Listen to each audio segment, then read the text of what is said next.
vereenvoudigde diagram van 'n wisselstroomgenerator wat aan 'n 25 ohm resistor verbind is, word getoon. Die spoel roteer antikloksgewys. So ons het ons permanente magnete met die noordpool en die suidpool wat na mekaar gerig is. Ons sien kenmerkend van wisselstroomgenerators, sien ons sleepringe. Hier sien ons ook borsels. Gewoonlik is dit van koolstof gemaak en dan 'n 25 ohm weerstand. Noem die komponent wat hierdie generator van 'n gelykstroomgenerator onderskei. Nou, in 'n gelykstroomgenerator het ons 'n splitring kommutator.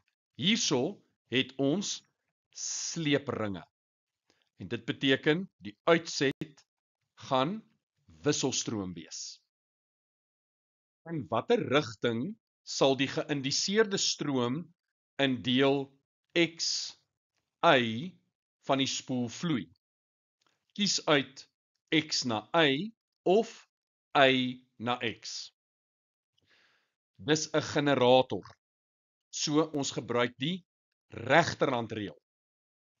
Die spoel roteer afwaarts. So jou duim moet afwaarts wys. Die magnetiese veld noord na suid. Met ander woorde, jou wysvinger moet noord na suid wys. Met ander woorde, links na regs. Waarheen wys jou middelvinger? Jou middelvinger wys uit die skerm uit na jou toe. Met ander woorde, die stroom vloei vanaf Y na X. Die grafiek hieronder toon die uitsetspanning of die uitsetpotentiaalverskil van die generator vir een rotasiesiklus van die spoel. Definieer die term wortelgemiddelde kwadraat potentiaalverskil. Nou dit is die wisselstroompotentiaalverskil wat dieselfde hoeveelheid energie verbruik as die soortgelyke gelykstroom potentiaalverskil.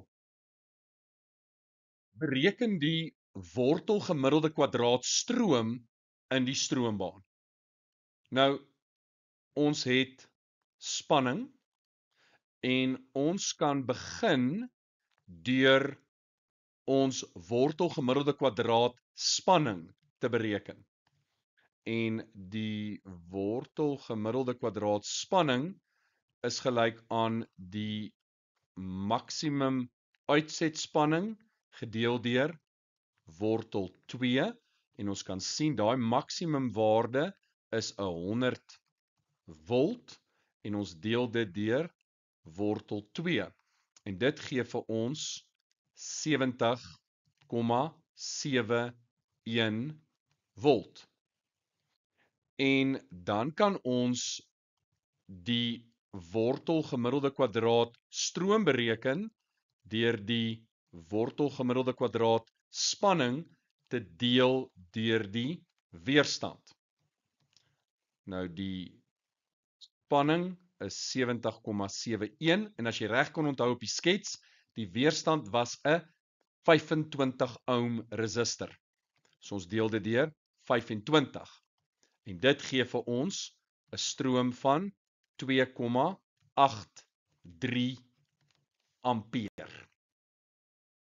Bereken die gemiddelde drywing wat in die 25 ohm resistor verbruik word. Ons soek die gemiddelde drywing, ons het die WGK spanning en ons het die weerstand. So ons gebruik daardie vergelyking, ons gemiddelde drywing is gelyk aan die wortelgemiddelde kwadraat spanning gekwadreerd en ons deel dit deur die weerstand. So dit is 70,71 en ons gaan dit kwadreer en ons deel dit deur 25 en dit gee vir ons 'n waarde van 200 watt, 200 joule elke sekonde. Die rotasiespoed van die spoel in die generator word nou verdubbel.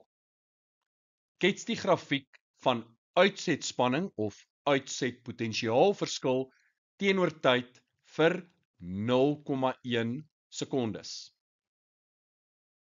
Omdat die rotasiespoed verdubbel, sal die spoel 2 keer soveel rotasies in dieselfde tyd voltooi. Met ander woorde, tussen 0 en 0,1 was daar 1 rotasie, nou tussen 0 en 0,1 moet daar 2 rotasies wees. So die frekwensie van die uitsetspanning verdubbel, maar nie net verdubbel die frekwensie nie. Die amplitude was 100, nou is die amplitude dubbel dit is nou 200, want die tempo van verandering van magnetiese vloed het toegeneem.